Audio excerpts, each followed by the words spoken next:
degrés partout à Cotonou. Mesdames et messieurs, bonjour. Les titres. La deuxième édition du Salon des industries musicales d'Afrique a ouvert ses portes à Cotonou, faire rayonner et financer les musiques d'Afrique francophone du potentiel aux épreuves. C'est l'objectif de cette édition, définie à travers le thème retenu, les précisions dans ce journal. Installation des membres du comité interministériel de pilotage de la qualité de l'éducation. Une entrée en fonction marquée par la première session du comité. Vous aurez plus de détails dans cette édition et puis expression de reconnaissance des maires à l'endroit du président Talon pour les diverses actions de développement. C'est à l'occasion de la dernière session extraordinaire du Conseil national de l'ANCB. Les précisions à suivre. À nouveau, bonjour. Les acteurs de la musique africaine francophone réunis à Cotonou réfléchissent à un meilleur positionnement des talents du continent sur la scène internationale. Ils sont au CIMA 2025, le Salon des industries musicales d'Afrique. C'est la deuxième édition de l'événement d'envergure organisé à Abidjan pour la toute première fois. Le thème de la rencontre de 2 jours est intitulé « Faire rayonner et financer la musique d'Afrique francophone du potentiel aux épreuves ». Le point de la cérémonie d'ouverture de ce jeudi avec William Cliquant et Henri Ganti. Bienvenue à Cotonou, bienvenue chez nous, bienvenue chez vous. Des showcases, ateliers, masterclass, conférences et des rencontres professionnelles entre maillons de la chaîne de musique. Le Salon des industries musicales d'Afrique francophone 2025 définit la créativité de cet art en tant qu'actif économique durable, pourvoyeur d'emplois et de valeurs. Je pense que la culture, notamment, est un de ces secteurs où les cartes sont plus ou moins distribuées équitablement en termes de créativité, en termes de création, en termes d'imagination. Je pense que notre jeunesse n'a absolument rien à envier au reste du monde. Ce qui nous manque effectivement parfois, c'est cette structure, cet accompagnement public et privé qui permet, comme on dit, de transformer l'essai. C'est en cela que les participants venus de divers pays d'Afrique apprennent ici le langage des investisseurs en travaillant à une meilleure structuration du secteur. Ceci dans le but d'organiser avec efficacité les filières culturelles, professionnaliser les métiers de la musique et accélérer la visibilité des talents sur la scène mondiale. Le Bénin a fait de la culture et du tourisme 2 leviers essentiels de son développement. En accueillant le CIMA, le Bénin affirme la conviction forte que la culture n'est pas un luxe, c'est un investissement d'avenir. Cotonou nous rappelle qu'un État qui croit en la culture investit dans la dignité et la prospérité de son peuple. C'est aussi la conviction du CIMA, car la culture est avec nous en tout temps et en tout lieu. Que le CIMA soit un temps d'échange professionnel fructueux et de partenariat solide. Je voudrais, au nom du ministre du Tourisme, de la Culture et des Arts, rassurer le secteur privé des industries musicales que le travail qui se fait pour la protection des œuvres artistiques, l'encadrement de l'artiste, la construction des espaces de diffusion et le développement de l'économie événementielle n'a qu'un seul but, développer le cadre idéal et attractif pour l'éclosion des chaînes des valeurs des ICC. Le soutien institutionnel du Bénin se déploie au CIMA 2025 à travers l'Agence Bénin Tourisme et l'Agence de développement des arts et de la culture ADAC. On connaît désormais les membres du comité interministériel de pilotage de la qualité de l'éducation. Ils ont été officiellement installés ce mercredi 12 novembre au ministère des enseignements maternels et primaires. C'est dans le cadre de la phase 2 du programme d'appui à la qualité de l'éducation en cours au Bénin. La cérémonie d'installation a été rehaussée par la présence des partenaires techniques et financiers dont la coopération suisse au Bénin, l'UNICEF et Graines de Paix. À peine installé, le comité a tenu sa première session. Témoins de la rencontre, Ingrid Day et Wouliat Sanoussi. Voici leur compte rendu. Ils sont une vingtaine de membres assiégés au sein du comité interministériel de pilotage de la qualité de l'éducation. Représentants des ministères en charge de l'éducation au Bénin et partenaires techniques et financiers, ils sont chargés de définir les orientations, le suivi, évaluation et le contrôle de toute intervention visant à améliorer les actions entreprises dans le cadre de la phase 2 du programme d'appui à la qualité de l'éducation en cours au Bénin. L'installation du CIPQE marque le début d'une gouvernance partagée de la qualité éducative où chaque acteur est appelé à contribuer à la concrétisation de notre ambition commune, celle d'une école béninoise performante, inclusive et porteur d'espoir et d'un avenir radieux. Cette deuxième phase du projet cible le Zou, les collines et les 4 départements du Nord Bénin. Il est financé par la coopération suisse au Bénin à hauteur de 6 milliards de francs CFA. L'UNICEF et Graines de Paix sont les autres partenaires qui accompagnent le programme d'appui à la qualité de l'éducation qui s'étend sur 4 ans. À travers ce comité, nous avons l'opportunité de créer un espace où les défis seront abordés avec rigueur, où les succès seront partagés et où les solutions seront co-construites entre les ministères concernés, les partenaires techniques et financiers, les actrices et acteurs de terrain et les communautés. Cette deuxième phase se propose pour impact l'amélioration, genre sensible et inclusive, de la qualité des résultats de l'apprentissage permettant aux filles et aux garçons, sans distinction aucune, en âge de scolarisation de la zone d'intervention du programme, d'achever leur cycle scolaire. La cérémonie d'installation des membres du comité interministériel de pilotage de la qualité de l'éducation est couplée avec la première session du CIPQE. La présentation du bilan des activités 2025 du comité et celle des bilans des activités 2025 de Graines de Paix et l'UNICEF sont les sujets au menu de cette rencontre. On parle toujours éducation. Espedi Wessou poursuit sa tournée nationale. Après plusieurs établissements visités dans le littoral, le ministre conseiller à la formation technique et professionnelle a mis le cap sur l'école supérieure de génie civil vers Ichagine, à cas de Cotonou, une descente pour constater l'effectivité des réformes dans l'enseignement technique et échanger avec les apprenants sur leur avenir professionnel. À Teddy Goudalo, Rachidi Soubero. Des balcons de l'école supérieure de génie civil Véréchagrine à cas de Cotonou jusqu'à la devanture principale, les apprenants visiblement enthousiastes accueillent le ministre conseiller Espedi Wessou dans une atmosphère de grande convivialité.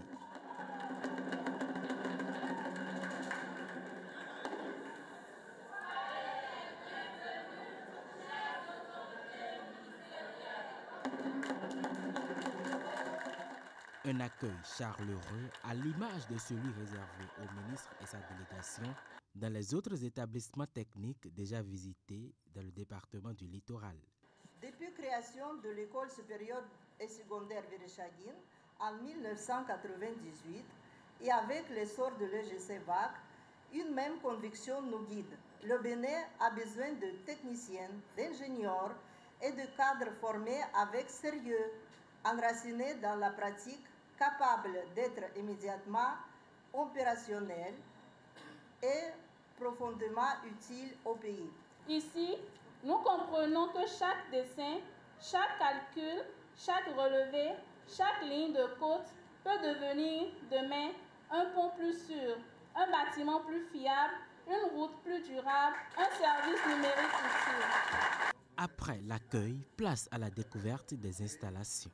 Le ministre conseiller a parcouru les laboratoires des matériaux de construction, le bâtiment dédié aux travaux pratiques, ainsi que la médiathèque. Une visite qui vient conforter Espedi Wessou dans sa conviction. Les réformes engagées par le gouvernement dans le sous-secteur de l'enseignement technique et la formation professionnelle sont bel et bien en marche dans cette école de génie civil, d'informatique et de géomètre topographe. J'ai parcouru déjà une cinquantaine de lycées et collèges. Avant même que ne commence la stratégie de la réforme de l'enseignement technique et de la formation professionnelle, votre école a déjà beaucoup d'avance. La rencontre fut également un moment d'échange sincère entre le ministre conseiller et les apprenants. Dans un ton à la fois fraternel et pédagogique, Expédie Wessou leur a prodigué de sages conseils de vie professionnelle en les exhortant à la discipline, au travail bien fait et à l'ambition. Le haut-commissaire à la sédentarisation des éleveurs du Bénin a procédé à l'installation du comité de supervision de la mission de développement de l'Académie, développement conduit par les communautés DDC. Ceci traduit la volonté du projet COSO à assurer une gouvernance rigoureuse, transparente et participative dans la mise en œuvre de ces stratégies. Les travaux de 2 jours se sont déroulés à Cotonou et ont réuni les membres du comité. Ceci en présence du représentant de la Banque mondiale, partenaire technique et financier, Florence Bossa. Moderniser l'élevage, sédentariser les éleveurs et apaiser les conflits avec les agriculteurs continuent d'être des préoccupations du gouvernement. Les membres du projet Cohésion sociale des régions nord du Golfe de Guinée, section Bénin, sont appelés ici à mettre en place un comité de supervision de la mission de développement de l'Académie de développement conduit par des communautés DCC. Son objectif est de veiller à la cohérence stratégique, la qualité des interventions et la durabilité des acquis qui vont en découler. Le comité de supervision qui est en train d'être installé aujourd'hui est constitué, comme vous le voyez, de grandes personnalités représentant les ministères sectoriels. Pendant ces 2 jours que dureront donc cet atelier, vous aurez établi le cahier de charge du comité, la feuille de route, mais vous allez vous familiariser également avec certains concepts de l'approche DCC. Je fais saluer la présence et l'engagement des différents acteurs institutionnels, des partenaires techniques et financiers, ainsi que les représentants des communautés locales.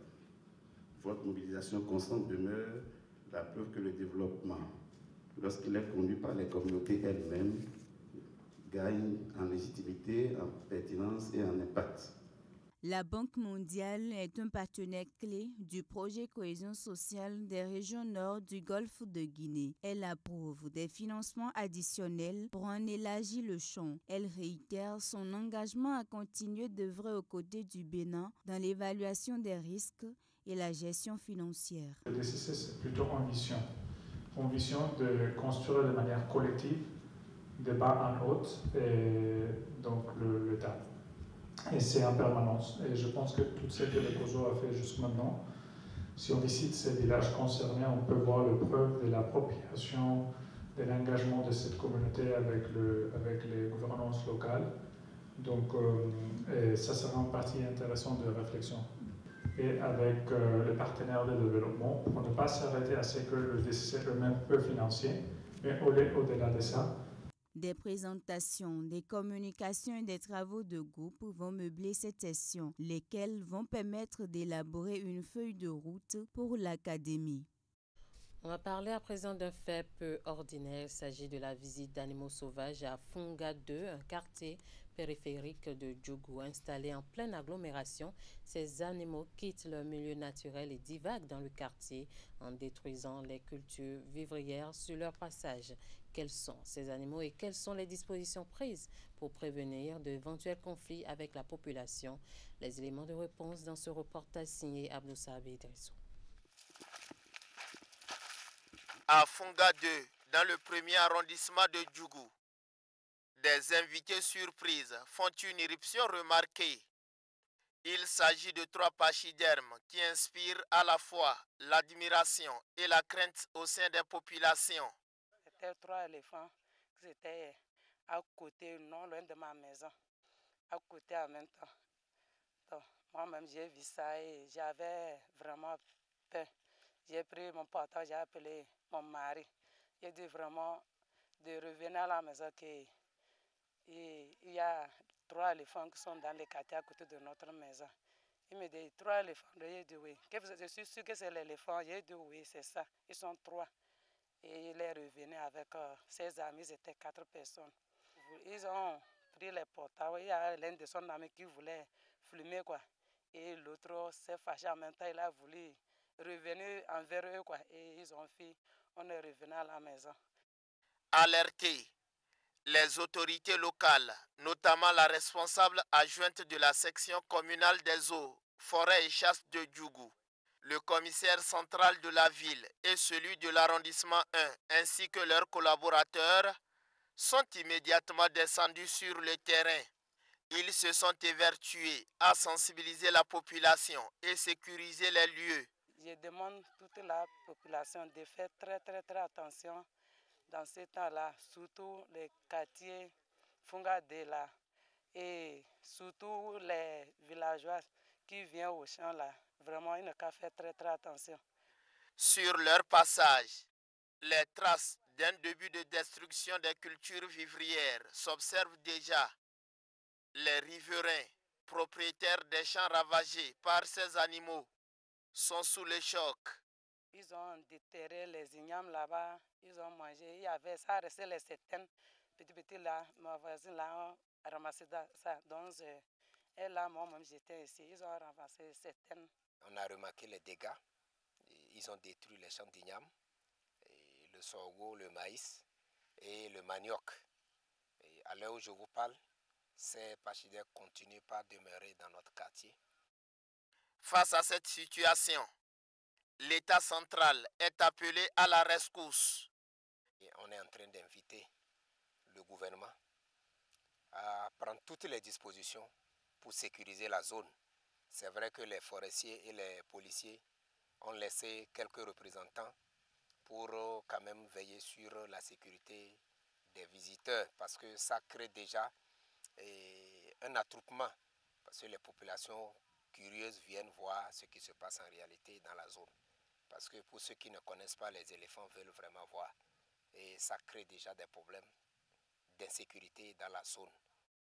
Des incidents similaires, faut-il le rappeler, avaient déjà eu lieu à Serou il y a plus de 4 mois. Des éléphants en divagation ont détruit des plantations, des champs et des parcs à karité, plongeant ainsi les producteurs agricoles dans un profond désarroi. À Waké, à 37 km de Djougou Centre, c'est un couple d'éléphants qui a été repéré le 2 novembre, attirant les curieux.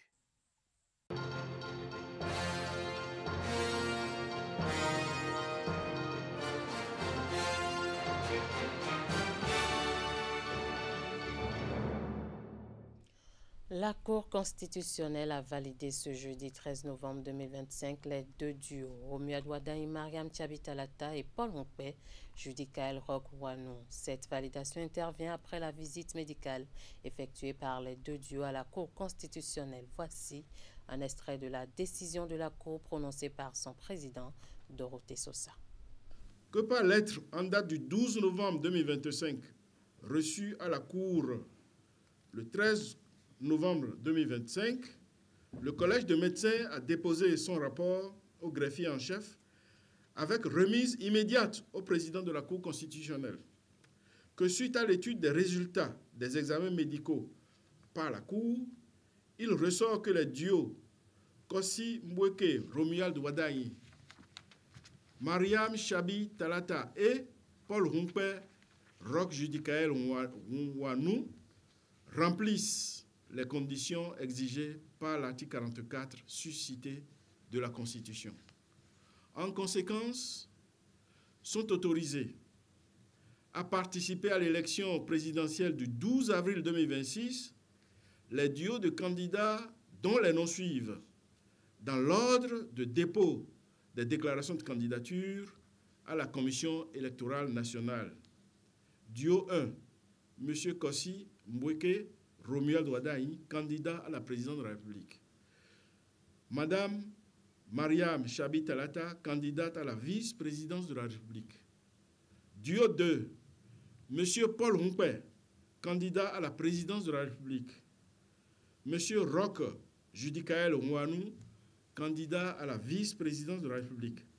La présente décision sera notifiée à Madame Mariam Tchabi-Talata et à messieurs Kossi Mbweke Romuald Wadaï, Paul Hunkpe, Roch Judicaël Ouanou, au président de la Commission électorale nationale autonome et publié au journal officiel. Transmission de la liste électorale informatisée liée à la Commission électorale nationale autonome Sénat ce mercredi 12 novembre 2025. Cette liste élaborée et mise à jour par l'Agence nationale d'identification des personnes est désormais aux mains de la Sénat pour l'organisation des élections générales du 2026. Compte rendu. La Commission électorale nationale autonome Sénat entre désormais en possession de l'un des intrants les plus sensibles pour les élections générales de 2026. Il s'agit de la liste électorale informatisée élaborée par l'Agence nationale d'identification des personnes, ANIP. Et cette cérémonie de remise officielle de la LEI à la Sénat répond aux exigences du Code électoral. Cette remise intervient conformément au délai, c'est-à-dire 60 jours avant la date du premier scrutin de l'année électorale, marque l'aboutissement d'un travail rigoureux et collaboratif conduit dans le respect des principes de fiabilité et de transparence. À travers cette démarche, nous réaffirmons notre engagement à garantir la qualité et l'intégrité des données qui fondent le processus électoral. En réceptionnant cet intrant indispensable pour l'organisation des prochaines élections, la Sénat s'engage à œuvrer pour que les prochaines consultations se déroulent dans un climat pacifique et de transparence. Elle compte également sur l'appui technique de l'ANIP. Le respect de notre agenda tel que vous le faites facilite la tâche à la Sénat. Cela nous fait des tâches de stress à moins, puisque sûr que les choses se déroulent telles que programmées depuis le départ. Nous vous prions d'être toujours disponibles, comme vous l'avez dit, pour la Sénat jusqu'au jour du scrutin, puisqu'on ne sait jamais. Il se pourrait qu'il y ait quelques petites lacunes à l'intérieur. Et même le jour même du scrutin, à l'ouverture des votes, on peut s'apercevoir que dans une localité la plus éloignée de Cotonou, il manque une liste et on aura besoin encore de l'ANIP. La réception de la liste électorale informatisée par la Sénat est une nouvelle étape franchie dans l'organisation des élections générales de 2026. C'est la pièce maîtresse de tout scrutin.